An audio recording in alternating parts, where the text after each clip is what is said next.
Сәлеметсіңдер ме балалар? Бірінші сынып математика. 113 сабақ. Сабақтың тақырыбы қымбат, арзан.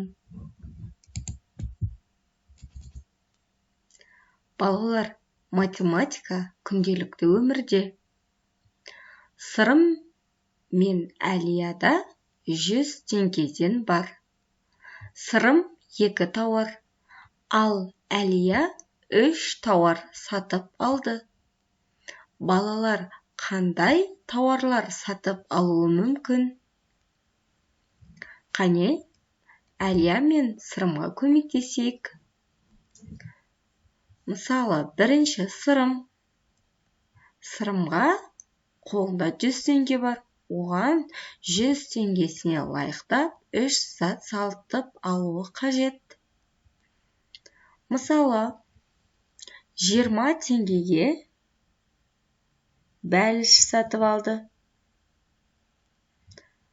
40 теңгеге қызанақ алды дейік. 40-қа 20-ны қосса қанша болады? 60. Енді бізге үшінші зат таңдау керек. Ол 40 теңгеге алмұрт сатып алды. Сонда Сырым дүкеннен 100 теңгеге қызанақ, бәліш, алмұрт сатып алды. Енді Әлияға көмектесейік. Оның қолында 100 теңге бар. Ол 100 теңгеге 20 теңгеге жүгері, 30 теңгеге тәтті бұрыш, екеуін қоссақ 50 болады.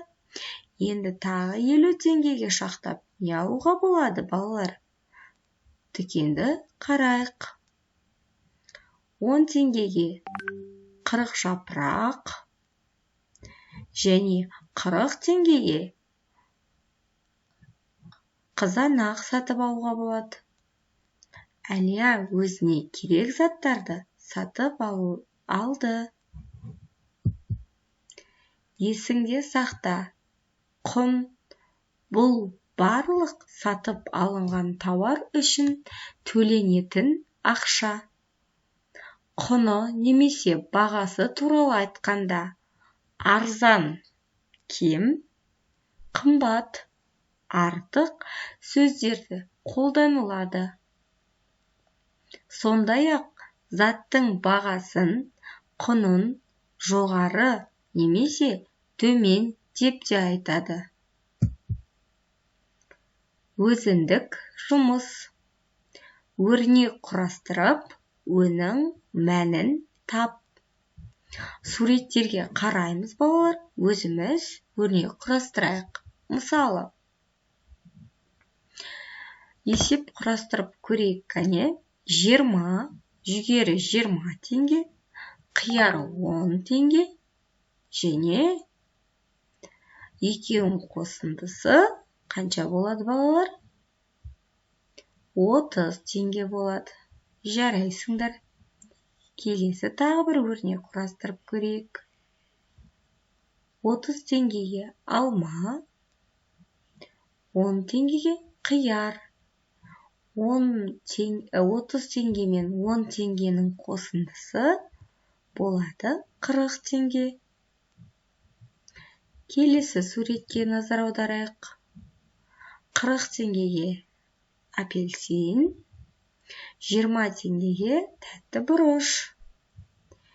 Екеуінің қосындысы, 40 пен 20-ның қосындысы 60 теңге болады. Келесі өрнек құрастырып көрейік. 30 теңгеге қызылша, 20 теңгеге тәтті бұрыш. 30 пен 20-ның қосындысы бізде болады 50 теңге. Жарайсыңдар. Балалар, дәл осы мысалға сәйкес өздерің мысал құрастырып көріңдер. Сен зерттеушісің. 4 теңдік құрастыр. Қане, балалар, мен бір теңдік құрастыруға көмектесейін. Азайғыш 10 болсын. азайтқыш бізде 7 болсын.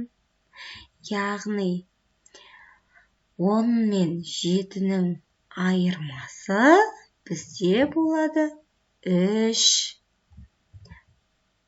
Тағы да бір теңдік құрастырайық.